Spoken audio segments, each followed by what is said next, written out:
할렐루야. 5월 23일 금요일 매일 성경 묵상 가이드입니다. 오늘부터는 빌립보 말씀을 보도록 하겠습니다. 오늘은 빌립보 1장 1절에서 11절의 말씀입니다. 우리나라의 선교사들이 세계 곳곳에 많이 나가 있습니다. 우리 울산 성김교회도 보니까요, 주부에 나와 있는데 직접 파송하지는 않았지만은 후원하는 선교사들이 여러 곳이 있더라고요. 그들 기도 편지가 간간히 카톡에 올라오기도 하고 있는 걸 볼 수가 있습니다. 선교사님들은 기도와 후원을 힘입어서 선교를 하지만은 그들에게 가장 힘이 되는 것은 하나님의 복음에 대한 확신과 성령의 역사가 아닐까요? 그 선교의 현장에서 성령의 역사가 일어날 때에 그 선교사님들이 하나님의 복음을 가장 힘있게 잘 전할 수 있을 것이라 생각이 됩니다. 이 일을 위해서 우리가 기도해야 될 것입니다. 자, 이렇게 오늘 보게 될 빌립보서를 쓴 사람은 바울인데요. 바울은 사실 선교사인 거죠. 빌립보 교회가 바울의 2차 전도여행 때 세워졌는데요. 그게 사도행전 16장에 기록되어 있습니다. 빌립보 교회는 마게도냐 지역 첫 성에 있다라고 하죠. 유럽이죠. 이게가 유럽인데요. 유럽에 처음 세워진 교회가 바로 빌립보 교회가 되는 거예요. 빌립보 지역은요, 예수님이 태어나시기 전 한 167년 전쯤에 로마의 식민지가 되었다 그래요. 빌립보는 로마와 아시아를 연결하는 요충지이기 때문에 이후 로마의 군사 요충지로서 지대한 역할을 했다 그러는데요. 바울도 아시아의 끝 부분인 드로아에서 밤에 빌립보 마게도냐 사람 하나가 건너와서 우리를 도우라 하는 그 환상을 보고 유럽으로 건너가게 되면서 바로 그치게 되는 것이 빌립보였던 거예요. 바울이 빌립보에 갔을 때 기도처를 찾는 중에 자주 옷감 장사 루디아의 마음을 여셔서 그 집을 통해서 교회가 설립되었던 것으로 보고 있습니다.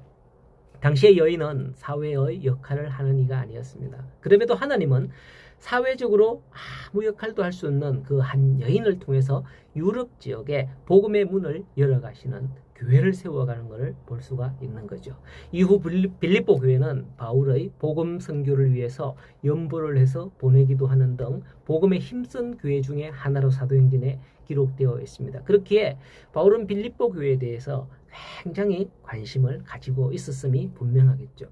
지금 이 빌립보서를 쓰는 이때에 바울이 4차 전도 여행 후에 감옥에 갇혔을 때입니다. 이때는 1차 투옥되었을 때죠. 자, 여러분, 혹시 여러분은 옥에 갇혀본 적이 있습니까? 감옥에 갇혀보면 어떤 마음일까요? 병원에 입원만 해도 답답하기 그지없지 않습니까? 그런데 바울은 빌립보서에서 비록 자신이 옥에 갇혀 있지만은 빌립보 교회 성도들에게 뭐라고 하느냐 하면 기뻐하라 이렇게 하는 것을 볼 수가 있습니다.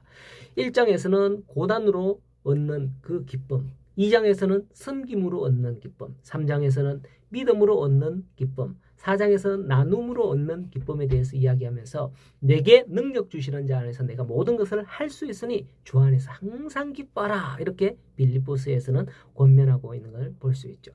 그도 그럴 것이 자신들에게 이 복음을 전한 바울이 감옥에 갇혔다고 하는데 얼마나 염려가 될까요? 그죠?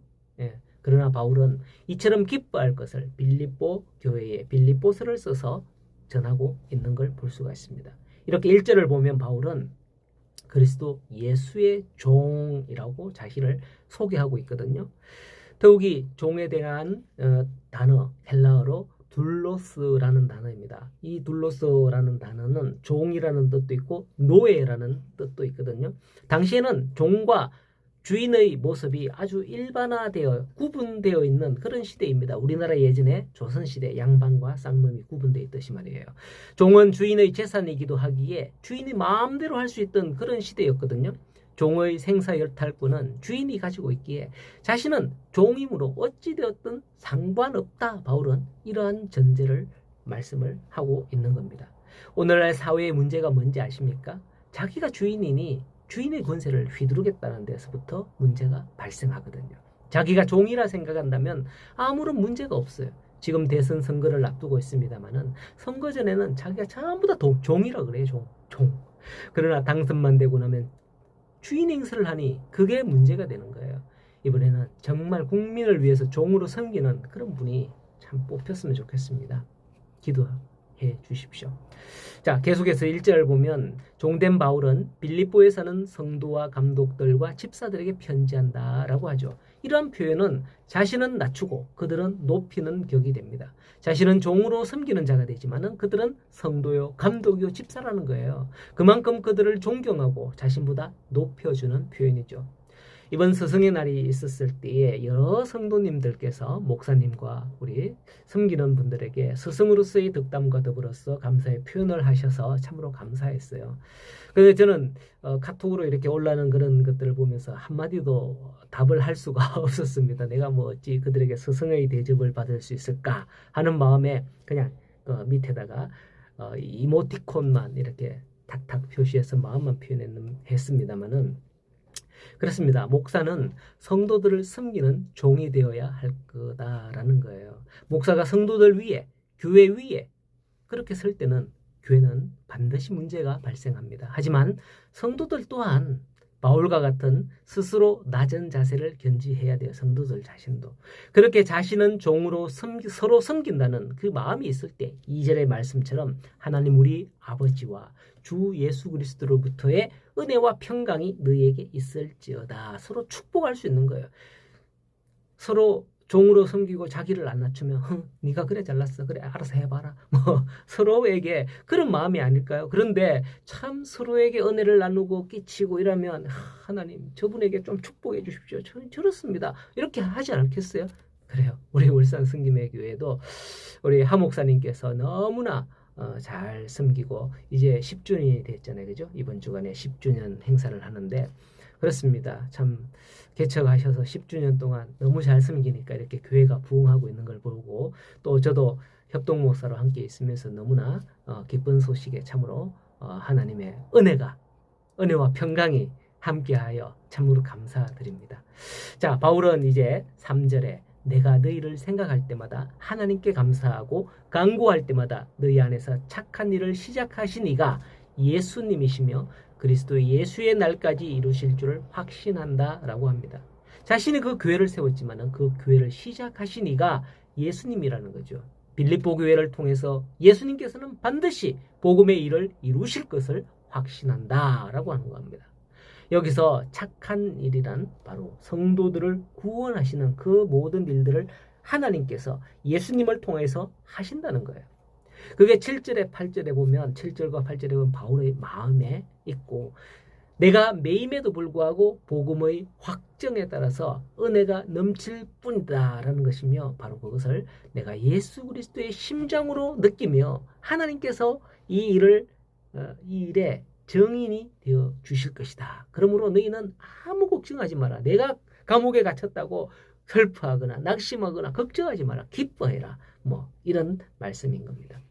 오히려 바울은 자신이 감옥에 갇혀있지만 9절에 오히려 하나님께서 너희 사랑을 지식과 모든 총명으로 더 풍성하게 하시기를 내가 기도하노니 너희가 그리스도의 날까지 열매가 가득하게 되어서 하나님의 영광과 찬송이 되기를 원한다라고 하는 겁니다.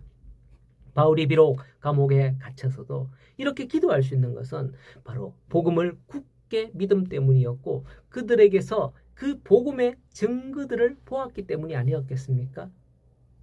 우리도 우리 성도들의 삶의 형편이 그리 녹록지는 않습니다. 바울이 감옥에 갇힌 것과는 비교할 수는 없지만은 그래도 어려운 상황인 것은 부인할 수 없는 현실이죠. 하지만 이런 상황에서 우리는 바울과 같은 그런 자가 되어야 하지 않겠습니까? 그러하기 위해서는 내가 지금까지 살아온 그 삶의 흔적에서 바울과 같은 그 복음의 흔적이 있어야 하지 않겠습니까? 빌립보 교회를 향하여서도 바울이 이렇게 슬퍼하지 마라. 오히려 기뻐하라. 이렇게 하는 이유가 빌립보 교회 성도들이 바울을 통해서 그런 많은 일들을 보고 경험했기 때문이 아니겠습니까? 그것이 그들에게 복음의 흔적이 되었기 때문이 아닐까요? 바울과 같이 어떤 상황에서도 낙심하지 않고 기뻐할 수 있는 그런 자는 바로 이 복음의 흔적을 가진 자가 아니겠습니까? 우리 모든 성도님들 오늘도 이 복음의 씨앗을 심어가는 여러분들이 되기를 바랍니다. 그래서 나중에 그 지금 심은 그 복음의 씨앗이 고난을 먹고 자랐다 할지라도 기쁨의 아름다운 열매들이 여러분의 삶 가운데 풍성하게 맺히게 되는 그러한 일들이 되기를 간절히 축복합니다. 오늘 하루도 승리하십시오.